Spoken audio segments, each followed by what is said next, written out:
Okay, so I love starting out with celebration. So I was like, let's record first. I always forget to record because a lot of great things come through when we're talking about our celebration. So what is something that we can celebrate with you today? Chantel. On the spot. Let me think. Yes. Celebrate. This morning, I got up and I exercised. That is a huge celebration for me. So, Yes, yeah. that's amazing. Great Yeah. job. Yeah. So it was a big deal because I've been saying I was going to go like all week long and I had excuses and I didn't let myself have an excuse this morning and I went. So that was a big deal to me. So that's a celebration that, yeah, I think is worthy of a celebration. So Heck yeah, that's amazing. I love it. So I'll follow suit with that. Like my celebration is that I'm on day 39 of my 75 hard challenge, which is me showing up and exercising and eating right for myself. And it's all just basically a big selfish thing that I'm really proud of because yeah. I've grown a lot from just the repetition of knowing that like they're serving me. It's making me feel better to get up and do those exercises and do something that fills my cup before my 3 kids, right? Yes, exactly. Even though like I want to lay in bed and sleep, it does. I'm like, I know that the end product, the outcome of me getting up and doing it totally outweighs me sleeping in my bed a little bit longer. So yeah, Absolutely. That was love something that. that I touched on this morning. I was like uncomfortable in the first getting up in the morning and going to do the thing, or uncomfortable when we're like Yes. miserable in how we're feeling throughout the Yes. whole day. Exactly. You're just giving Totally up one worth for it. the other. Yeah. One's going to have a net negative, one's not going to have it. So yeah, I totally get that. I love that. Yeah, absolutely. Yay, I love it. So we're talking about fear today. And let me just pull this up. I'm going to give you a quick little introduction.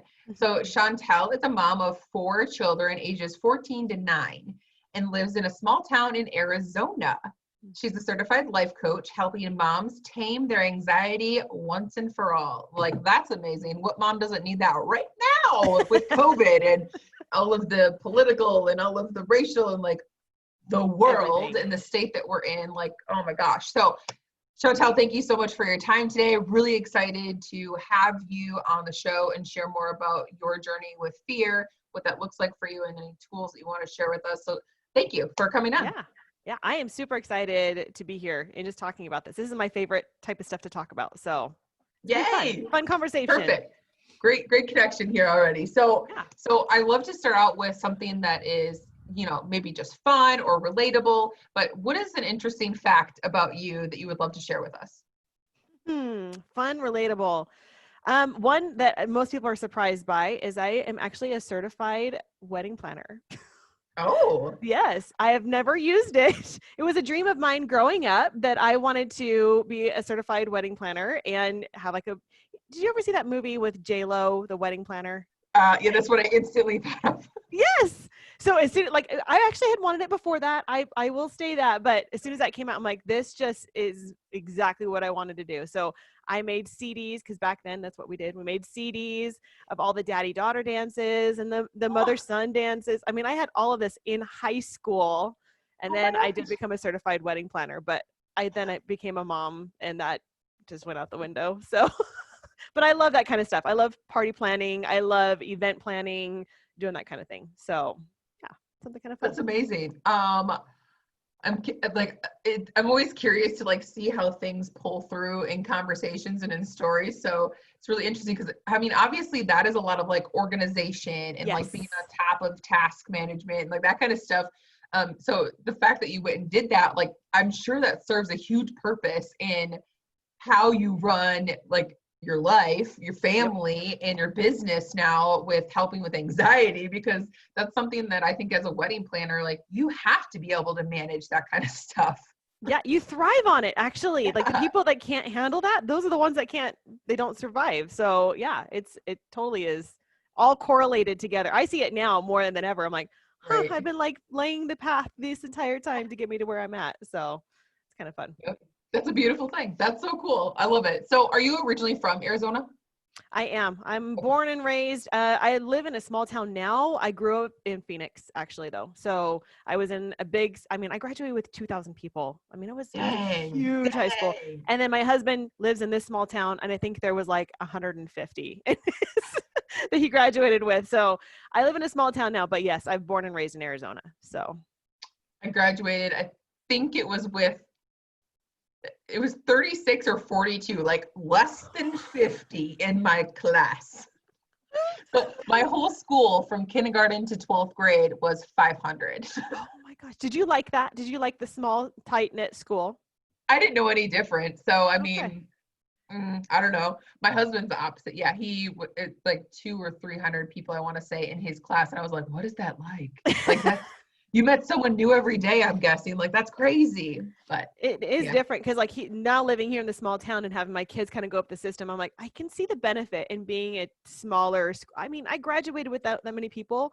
I don't keep in contact with any of them. Whereas I know yeah, every single person that my husband graduated with in a way deep level. So it's kind of yeah. cool how the tight knit relationships continue on in the smaller Yeah, area. that's true. You definitely get a totally different experience Yeah. as to how you interact with people your own age, teachers, like the whole thing. So yeah, it's really interesting. I don't know. But Yeah. that's all I ever knew. And yeah, it's interesting to see like how that does play out with our children then, like the dynamic of what was Yeah. different before, what is now, especially now. Yeah. And And no virtual. one knows now. Let's be honest. Any of our training doesn't even matter for right now. So Nope, it is, we're all at ground zero right now. yes, yes. All trying to figure it Level out. playing So field. we'll Yeah, have really tiny absolutely. classes by the time this is all done. It'll be just our Yeah, kids. yep, even smaller. So yeah, there's that. And 6 feet apart. Yeah, masked up. Anyways. Oh, well, okay. So, I mean, this goes hand in hand too, right? That's a unknown, excuse me, an unknown, a fear-based thing. So today we're talking about fear specifically in your life and how that has played a part in your life experience. So go ahead and tell us about a significant time in your life when fear did hold you back from living your life fully. Yeah. So I mean, I don't know if you want me to tell my big story. Is that what we're kind of leading with here? Because that's kind of Whatever you okay. honestly, like whatever is on your heart to talk about today, like we're just going to go there. So Okay. if it's not what you put on your form, I really don't care. It's, tell us about a time when fear held you back, and like let's just have a conversation about that. Yeah. So I've always like kind of going back to me wanting to be a wedding planner. I've always been Yeah. in that hustle mentality. I thought doing was actually a badge of honor of, okay, if I'm doing a lot of things, then I'm doing a good job. And I don't know where I learned that from, but it's just something that I kind of grew up with. But Yeah. I always had a fear of not being enough, not doing enough. And I now looking back, I don't think it was like something that was running into the forefront of my mind of like, you're just not doing enough. But I can look back now and see how that was playing out for me. And even when I was becoming a mom, like just all of the different things that I saw coming out of like, what if I'm not doing it right? What if I raise them wrong? All of those things that kept holding me back. Right. And so I had a situation where I was actually teaching preschool out of my home for, at that point, 9 years. I was also Wow. cleaning the school because we were trying to make ends meet. And I live in my in-laws' backyard, which is fine now. It's better now. But at the time it was family relationships. So I had a lot of things that were going on at the same time, all while trying to make myself feel good. Like I need to feel good. I need to overcome these fears that I wasn't really recognizing. Yeah. And because I wasn't recognizing it, my body was basically done. And what happened is I was at church and I passed out and they thought it was low blood sugar. And so they tried giving me some different things. And it turned out I started having grand mal seizures. And I don't know if your people know what those are. They're different than just seizures. It's Yeah. like out of control, your whole body just convulses. I had them Wow. nonstop for 24 hours. Wow. And they couldn't figure out what it was. They thought it was, everything you could possibly think of, like with a seizure, but they thought it was like aneurysms. They thought it was cancer, a tumor, something that was going on in my brain. Right. And I do live in a small town, love my small town, but they couldn't handle it. So they had to fly me over to the hospital over in Phoenix. And this is kind of interesting now that I think back on it, but I had, or still no, I'm better now. I'm just going to say that. But I used to have a really bad fear of flying. Like, get me on a plane. Yeah. Completely overwhelmed with the entire thing. And they said that my seizures would be really, really bad when they started putting me onto the plane, when I started taking off. And so now that I'm looking back, I'm like, oh, I can see that there was little breadcrumbs as to what was causing my seizures. Just no one knew it at Yeah. the time. So they did all the tests. Everything came back completely clean. And basically the doctors walked in and said, okay, everything's great. like medically wise, you are basically experiencing anxiety or stress seizures. I was like, what? Like, come on, I don't have stress. I don't have anxiety. I just do what I'm supposed to do, right? I'm doing what I need to do as a mom. And basically said, if you don't figure this out, you're going to have more, or you're going to have a heart attack. And I was like, okay, Wow. well, fear, it was here. Now it's up here. Yeah. Because now I'm like, I don't even know what to do with this. That? Yes. I don't know what to do with it. So I was like having anxiety about my anxiety about, just triple on top of it. So that was like the biggest wake up call for me. And that was obviously holding me back. And, all those little thoughts that I thought I had before of, you're not doing enough, you're not good enough. Mm-hmm. Those were amplified too, because now I was having these problems that was basically like, no, you can't do this by yourself. You aren't enough. There's something wrong with you because you're handling it in this way. So that was kind of like the ground zero for me, but I'm so grateful for it now, because obviously it's led me to where I'm at now, where I've learned about this information, learned why fear is actually a beautiful thing. Anxiety is a gift. And if I can teach that to more people, we would have a completely different relationship in our society, I think. I mean, especially when we're talking about right now, I'm like, if people would understand that fear and anxiety is not a horrible thing to have, I think we'd be in a completely different place. So that's kind of my story. I love it. I love it. And obviously that's where we really connect. I'm all about fear being a positive, a benefit, seeing it as our friend, something we walk with every day, and really being equipped with the right tools and the right mindset to walk us through seeing it that way and actually taking action in the directions and the ways that serve us in those moments, for sure. So I love that.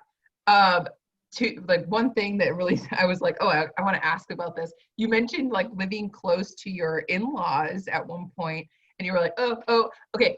Boundaries is something I love talking about. Oh yeah. And so something that I found that has come through with so many people is that we don't set like clear boundaries enough for, what serves us first and foremost. Again, that goes back to actually, doing the wake up and being accountable to our alarms, not snoozing them, getting up and doing something for ourselves, because that's like a boundary that I've now set for myself to know like that really serves me. So is there anything that maybe that you can look back and think about with like boundaries around this time that you were like, yeah, I needed a stronger boundary in there, or like that kind of naturally adjusted itself? Does that make sense? Kind of, yeah. I think the biggest thing that I had to realize, I still live in their backyard, by the way, so I'm still having to deal with this all the time. Okay, we'll be careful what we said. Oh no, and it's totally they love that I talk about them all the time in this way now, but because I think once you understand a little bit more about where your emotions come from and why we feel the way that we do, then you do have more leverage. And so what I have learned over the course of learning about my anxiety and my fear, all of that, was that what I was blaming on them, which was like, my hatred towards them, my resentfulness towards them, wasn't coming from them. It was coming from what I was thinking about them. And I had what I call like a manual for them. And it's basically like my expectations of how my in-laws are supposed to behave. And they just never knew it. And I wasn't giving it to them and saying, this is what good in-laws do. And as soon as I was able to drop that and just let them be them, then I was able to just kind of show up more authentically who I was. And those, I guess when you're saying like the boundaries, I'm like, I think they just naturally came because I was able to stand up for myself in ways that I wasn't before, because I was trying to people please or manipulate the relationship in a whole other way. So boundaries, and I don't know how you describe them, but for me, boundaries are, I don't even have to share them with them often. It's more of just like, because I think most people have boundaries for like trying to still change the other person, of like, you need to stop doing this or I do this. It's more like, if you do this, then this is the action that I take. And that's kind of the boundaries that I've set for myself of like, if they start to gossip, which was a huge one here, they start to gossip or talk bad about anybody else, I have just decided I get up and I leave the room. I'm not going to just stay there to try and manipulate or, so those are the kind of little boundaries that I guess I've set without even realizing it. So I look at boundaries as a self-awareness. Like definitely, it's like what you're saying is like, I agree. It's a self-awareness that we're able to just like gut check and know like our values and what we are all about. Because if we are loose with those things, right? You're like, oh, I hate when people talk about other people and gossip, but you are partaking when you sit in it and don't stop it or don't intervene. But then like, who are we to tell them what to talk about and what to say? That's our freaking freedom that we get to do that. But it's also our freedom to not have to sit there and listen to it. We can make the choices. Yep. And that is a boundary, but it is just really a self-awareness. So you're right. You don't have to, boundaries are not like, you can't do this and this is what I do. It's just a self check-in to know like, if these are your values and what you stand for, just know like you get to decide how that shows up. And that's something I actually talk about with fear is we get to decide if this fear specifically is a toxic or a beneficial thing for us in our life, and then make the decision and the action. So you saying getting up and walking away, that's your action. That's how you counteract what you don't want in your life. So that was a perfect example. Okay, good. I was just like, let's just go down there. Let's just go there. Well, that was great. Okay, so I know you touched on it a little bit, but is there anything else you want to share about, where were you mentally when they were telling you like, this is anxiety, and you're like, no, like obviously there was a disbelief, right? We always are like, is that me? I don't think that's true.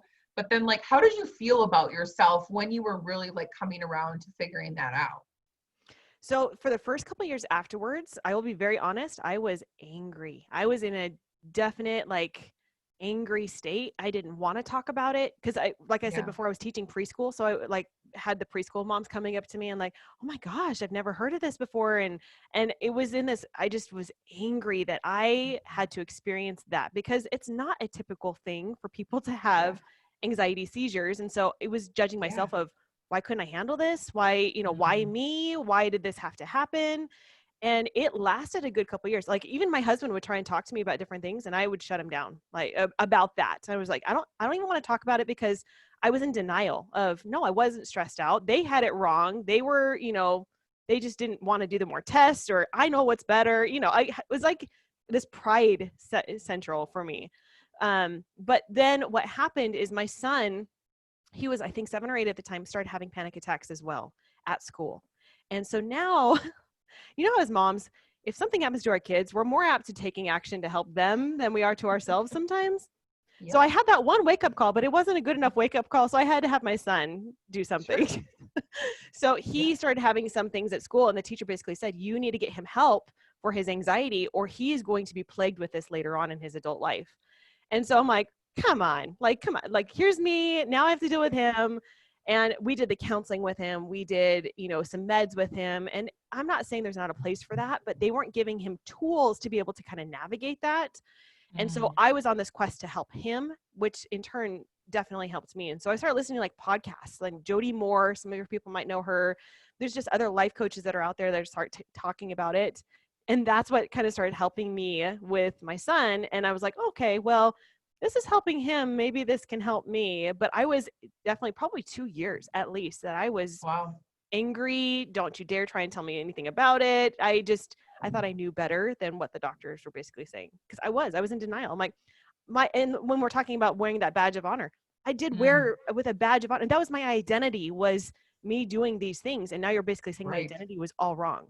So it was kind of like this really, really crashing down moment. But what is it? The phoenix rises in the ashes. I'm like, that was my moment. So it was like everything came crashing down and everything came back up too. So. Oh, that's so awesome. I love it. I don't know if I even told this to you when we connected, but my daughter's name is Phoenix. Oh, really? Oh, that's so funny. No, you didn't tell me that.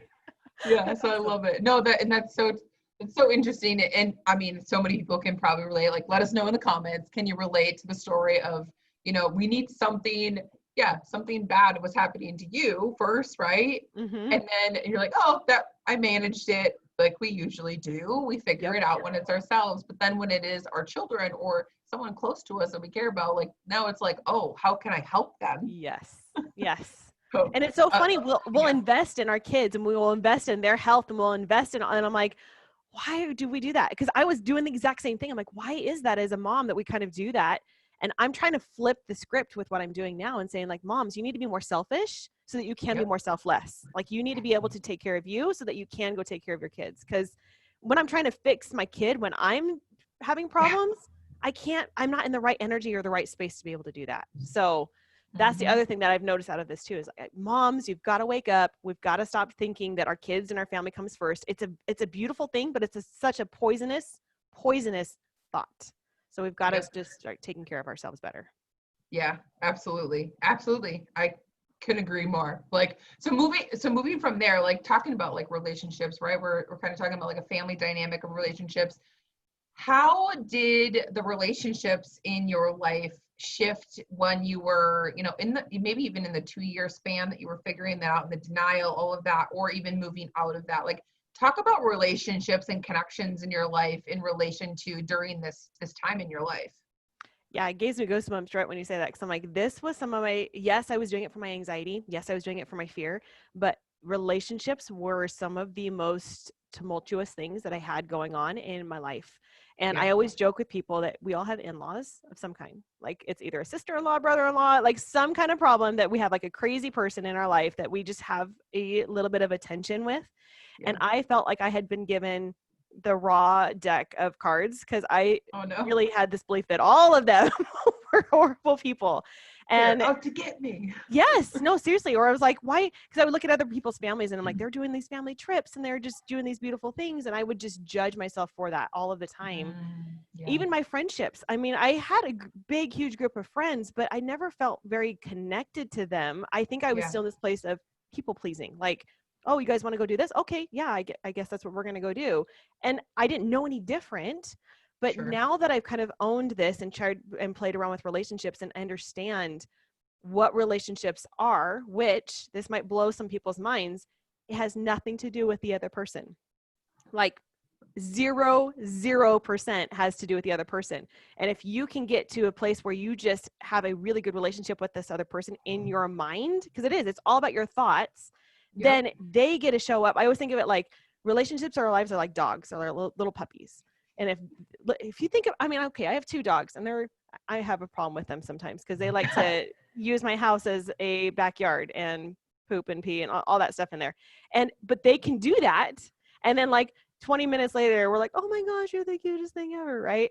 And it's the same thing that we can do with our families if we understand that they do not need to do anything to make us feel a certain way, to make us feel loved. If we can just let them be them and just think how cute they are and how fantastic they are, then my relationships have completely blossomed. And I think Yeah, the biggest one for me has been actually my spouse, like with my husband. yeah, Because I mean, we have a good relationship, but I definitely like, hello, I was a wedding planner. I thought there's everything romantic that had to come out of it. He is not that at all. He's like the least romantic person in the entire world. And I had so much pent up frustration over that of he yeah. never bought me a gift. He's never done anything for our anniversary. He never buys me anything for Christmas. And at like back then, oh my gosh, that was bad. But now I Yeah. know that's just who he is. It's not because he doesn't love me. That's what I used to think of, like, if he loved me, he would do this, this, and this. And as soon as Right. I've dropped that, I'm like, oh, he's actually amazing. I mean, I dated him and chose him to get married to Right. for some reason. And so now that I can see that, our relationship is so amazing now because I've let him be him and I get to be me. I fulfill my needs first, and then we get to come together and just have a fantastic time. So that's That's one amazing. How long huge have you guys been married? 17 years. That's amazing. Yeah. Congratulations. Yeah. No, thank you. Yeah. But those first couple of years, I mean, like, seriously, I think I threatened divorce probably 3 or 4 times Oh, in probably the first 2 years of our marriage. Yeah. So it was really, really tumultuous for a little bit. But I think I always say relationships are kind of like the background music to our life. If we yeah. have things that are going on in our life that are really, really hard with our relationships, it does spill over into everything else. And Yep. so I think if you can fix those, then you can really see your life can be fulfilling all based off of what you can control. It's pretty amazing. So yeah, Mindset literally is everything. Like it mindset is is. key. Like we've now talked about shifting our mindset, about, relationships, about fear, about like all of how we take care of ourselves, Yeah. how we wake up in the morning. Like we literally have talked about mindset the entire time of how Yeah. we can literally, it's how we frame thinking about anything in our lives that guide us to feeling better or feeling like crap or, really pity partying ourselves Yeah. and whatever is going on. So, I mean, if you guys are getting anything from this, I hope you're understanding how much it's important to take care of our Yes. minds before anything else. Um, which I'm just like, yes, this is exactly what I love talking about. So I'm super excited about this conversation. But Yeah. um, so with this, like when you said it took about 2 years. Okay, so when you were shifting and really like, okay, fine, I'm paying attention, and then you said, was it when your son started having those things, or is that what helped you jump ship from like the denial piece? Or tell me about like when that transition really took form. What helped you jump ship from the denial part? I think it was my son definitely helping with Okay. that, because I was trying to, again, I was selflessly learning for him so that I could help him. And in essence, I was learning more about myself and my emotions along the way. And so Yeah. once I started to kind of see that, it gave me more ammunition, I guess, to be like, oh, this is working for him. And I'm subtly noticing the difference for myself. Then I had other people actually coming up to me during this time because they were helping me with my son, like his teachers and everybody. And they're like, man, what are you doing? Like, how are you helping him? And then I had people coming up to me like, you just seem different. You just seem happier. You just seem, and I'm like, huh, this is I probably guess working. I am. And I even had some people come up to me and ask me for some advice of like, okay, you seemed like this before, now you're like this. What is different? Can you help me with this? And so I started to see like these natural little seeds of, oh, this is maybe my next transition, because I love teaching. I love helping people. And I'm like, okay, this is so powerful to be able to help other people understand what I know. I'm like, why not? Why not to get on this platform of helping moms who then can help their kids do all this? So yeah. So I don't Amazing. know exactly the time frame. I probably could look it up in my journals, but I think it was about the time that he was starting to go through everything. And I'm like, okay, now I need to stop making it all, like this horrible thing. It's okay that I'm going through this and use it to my benefit. So Yeah. So I love this because for anyone that's listening that doesn't like know this piece, everything that Chantel is talking about is exactly like to my core. I've always wanted to be able to teach my own children through life experiences more than a sit down, be quiet classroom kind of thing. So like taking my life experiences and then teaching them what I've learned is exactly what you're talking about, right? Like yes. you had this experience and then you're like, oh, hey, mirror, there it is. Let's Yes. like work on that. But I mean, it's just I love finding connections with people that really get it. And that the fact that when we do the work on ourselves and we're helping the next generation, like we're making, and I've been saying this all week, so it's so funny, but everyone's talking about like the ripple effects that we're making, especially right now with the positive things that we put out in the world and the good things that we're doing. But when we do it for ourselves, I believe that's a ripple. When we then are able to turn around and teach it, as you're talking about, that makes a wave because you're helping the children, you're helping the parents. Like when you help a parent get through their overwhelm or their frustration or their anxiety and their fears, like you are helping their community, because women take everything to their community, first of all, their families, like that is a wave, and it's not just a ripple effect. So like, yes, do the work for yourself, but then turn around and tell someone else about it. Teach someone what you learned that helped you, and like, know that that's an amazing thing to do. So like, I felt the need to just like point that out. Like it is a wave that you can be doing. And I love that you're like, I just love teaching, and I had to figure this out and bring it to other people, because I think that is self-education, and then also like taking it to more people to educate them is such a huge thing that we all can be doing with the things that are in our life that we think are our downfalls. They are our strengths. Oh yeah. Every weakness is just something overused. Like that's what I always think of, like it's our strengths overused. So if my anxiety and my stress, I'm like, it was just me overusing it, and I just now have to keep shifting it back over to my strength again. So, and I love that ripple effect. You've seen it, I'm sure, with all you people. They're like, how do we change the world? We're in this place of we see the world as it is, and I'm like, you got to start with you. We can't go out and change the masses if we haven't fixed ourselves first and understand that actually what's going on out there is not a problem. And that's my biggest thing too. Like I use this analogy of the lobster and having, I don't know if you've ever heard this analogy, but it's kind of cool. But like the lobster is super, super soft inside the shell. Okay. We think it's just hard, but it's super soft. And that shell doesn't grow unless the lobster inside cracks it open and breaks it and makes a new shell. And so to be able to do that, it retracts in, it goes in, so it's away from the predators.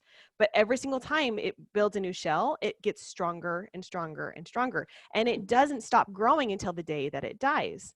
So these huge lobsters that we see have really, really thick shells that are super protected, because every single time they would grow and have that stress and being super uncomfortable, it would bust out, get stronger, and get another shell. So I'm like, our world is kind of like this lobster right now that has come up against this super uncomfortable, stressful situation. And instead of thinking of it as something has gone wrong, I'm like, no, no, no, no. What if this is actually a growth opportunity for everybody to kind of get bigger, grow stronger, and see it as a huge blessing instead of it being something has gone wrong, the world is going evil, or whatever that I've heard so many people saying. Like, it's not. What if it's not? It's actually a beautiful thing. So that's one of my favorite analogies that I think of with, and motherhood. It does the same thing for motherhood. So right, yeah. No, I've never heard that about lobsters. I don't know anything about lobsters, but that's amazing to even hear and know that. And absolutely, I've been hearing something that I heard was, the fact that we were all saying the 2020 vision thing in 2019, right? Like, yes. ooh, we're all gonna have clear 2020 vision, right? Like, Yes. that was the cool buzz thing to say. And now everyone's like, oh, what happened to our 2020 vision? I was like, what if this is the 2020 vision? Like, what if we just we took our blinders off and we put our freaking glasses on to see what we're supposed to see, which is take care of your damn self first, and then take care of your family, and then figure out how you can contribute to your community. Like, hello, why is that not clear?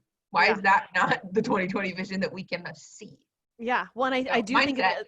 Yes. And it's like, I always think of it like rose-colored glasses. Like, what you focus on, you're going to see, right? So if we're looking at the world and saying everything is going wrong, that is what you're going to see. Right. But if we were to look and say, actually, there's so much good going on, there's so many blessings, if you can shift that lens to something different, you will see what you're trying to find. So it's just all perspective, like it is. It's mindset, it's perspective, it's just what you're wanting to see and create in your life. 100%. I love it. Okay. So you've mentioned a few things, but what advice would you give the viewers about, walking through their fears with more ease? You mentioned something about journaling, that you did that before. Like, what tips or advice would you give anyone about, their anxiety or fears? So first and foremost, I would recommend people to not think they need to get rid of it. Like, we've talked about it, but I think we haven't come out and really said, you don't need to get rid of any of your emotions. I think people that are plagued with anxiety, that's one of the first things that they're focused on, is like, I just got to get rid of this, and then I can go take action or do whatever it is that I'm meant to do. And I'm all about, no. You need your anxiety, but you need to feel your anxiety. What we've been doing for our entire lives is actually reacting, responding, avoiding our emotions. And hence, that's what happened to me with my seizures. I always think of it like a beach ball. Like, if our emotions are a beach ball and it's on the water, and if we are trying to resist it, we're shoving it down under the water, it's going to come back up somehow. Yep. It doesn't just like right back on top of the water. It explodes out. Yeah.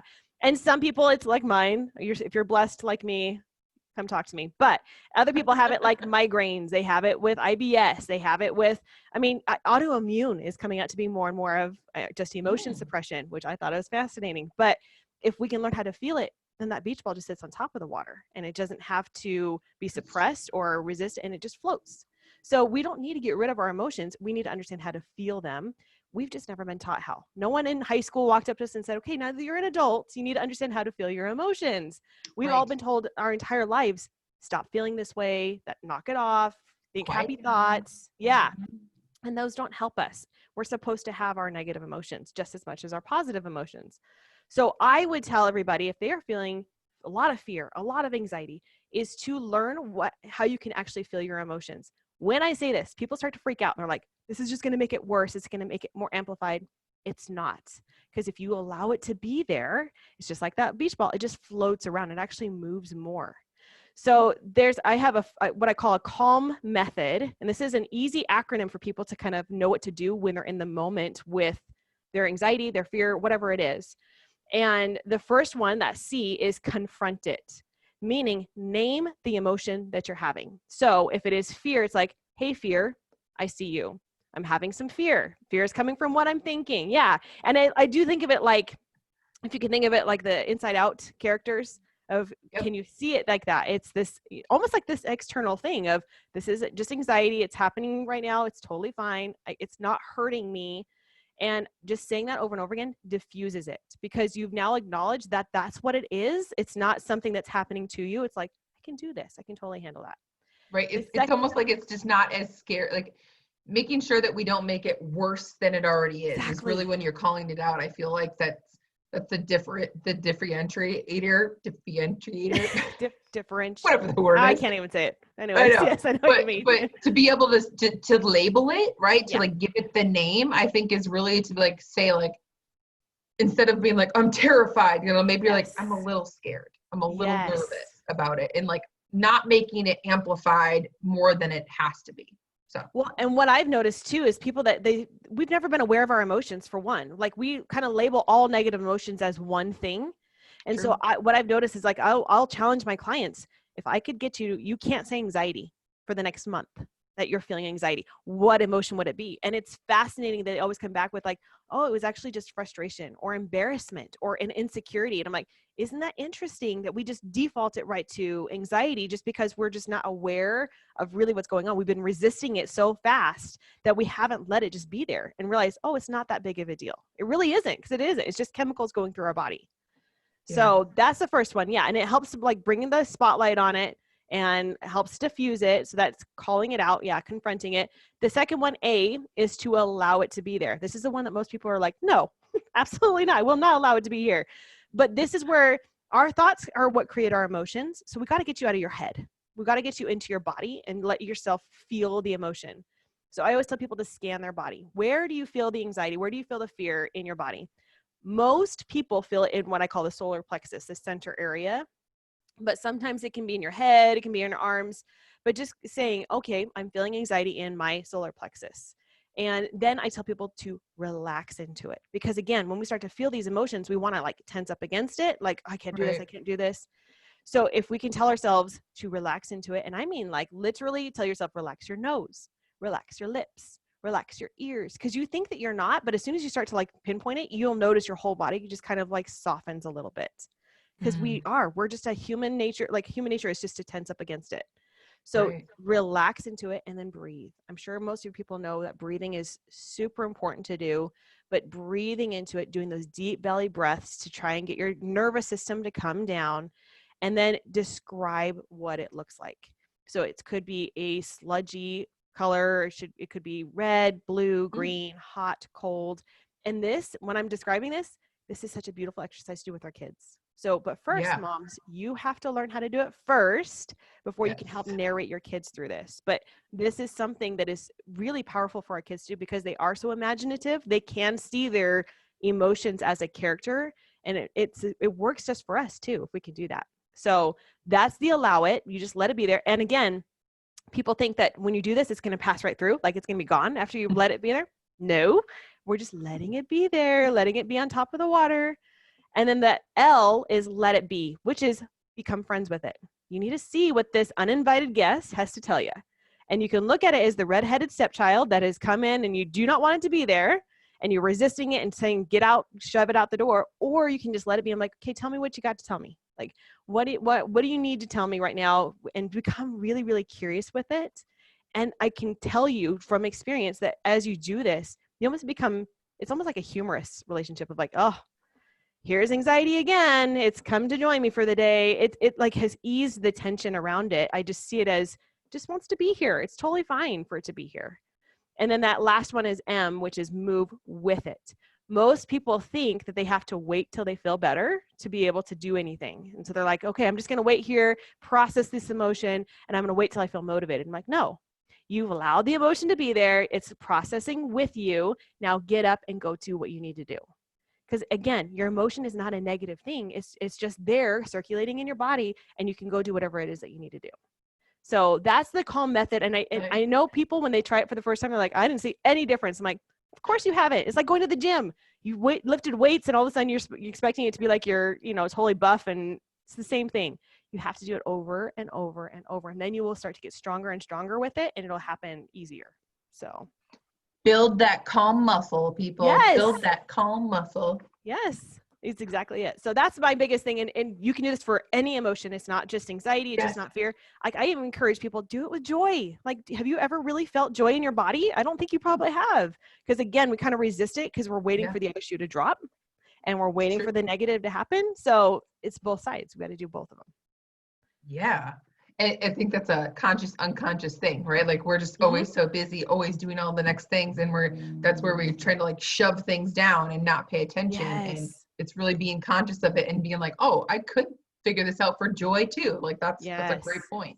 Yeah. And you don't have to do this. Like, I know most people are like, well, you're saying you have to sit down and, lay in a chair to do it. I'm like, no, I know as moms, we are on the go. We are making dinner. We're doing all of these things. You can do these steps while you're doing dinner. It's not that, because that's what we'll do is we'll use that excuse of like, I'm just too busy. I don't have time to do this. I'm like, no, you don't have time to not do this. You need to do this so that you can take care of your kids. So that's the other thing is just like, make it simple for you, make it easy for you. And whatever that looks like is beautiful. So I love it. That's awesome. Thank you for sharing your acronym, right? Acronym. Yeah. Acronym. I'm like, what is that word? Acronym. That's it. Yep. No, I love that. I can't wait to rewatch this and like really like take notes. I'm a note taker. I am too. I totally am. I love it. So to round this out, like you're equipped with tools that can help move you right through whatever the emotions are and the fears and all of those things. So I always love to end by asking, like, where do you see yourself 5 years from now? Now knowing that you have the tools to live more fearlessly, as I love to say. So where do you see yourself 5 years from today? I am smiling super big because I just did this exercise yesterday. So that's what I absolutely love. So I've been dreaming about what my future looks like because I think your people probably know you don't dream. Like when we get to mom status, we kind of forget that there's a majority of our life ahead of us. And so we stop dreaming. So I did this exercise for myself and my big picture is to be the Brené Brown of anxiety. So that's kind of my big goal. I want to be the anxiety coach for moms. And that looks like traveling the country, doing lots of events. I want to do retreats. My husband will be retired at that point. He'll be working with me by my side. Like I have all of these goals that I have that is definitely going to happen in the next couple of years, just because I am so passionate about getting this out to as many people as I possibly can. I'm like, why not? Why not help other people live the life that I've been able to see? Because I really see myself as the example of what's possible. If I was where I was and I'm able to be where I am, anything is possible for anybody. So that's kind of my big vision goal is to be the Brené Brown of anxiety. So I love it. I believe you so hard. Like I have goosebumps all over my arms. Oh, I love it. Like, yes, that's so amazing. I love how detailed you just talked about like your husband retiring, he's with you and like all of those aspects. Like beautiful, beautiful, beautiful. I can't wait to cheer you on and be like, yes, you heard it here, people. Yeah, seriously. Like you're going to remember me when, right? That's what we. There you go. That's what you journal about. You're going to remember me when. Mm-hmm. Yep. I love it. Well, seriously, this was amazing. I think this is probably one of the longest episodes I've had just because we have so much to dive into, which I love. And I could talk to you all day, I feel like. So seriously, Chantel, thank you so much for your time and coming on and sharing with us. And where is the best place for the viewers to connect with you? So I do have a Facebook group that's called the Zero Anxiety Moms Club, and we deep dive into this stuff. So if they want to come and join me over there, we do lots of free trainings. We do lots of what are those called? Challenges? Yeah, that's what they are. Challenges. Nice. Just getting these things and actually applying them. So if they want to come find me over there, that's where I'm at.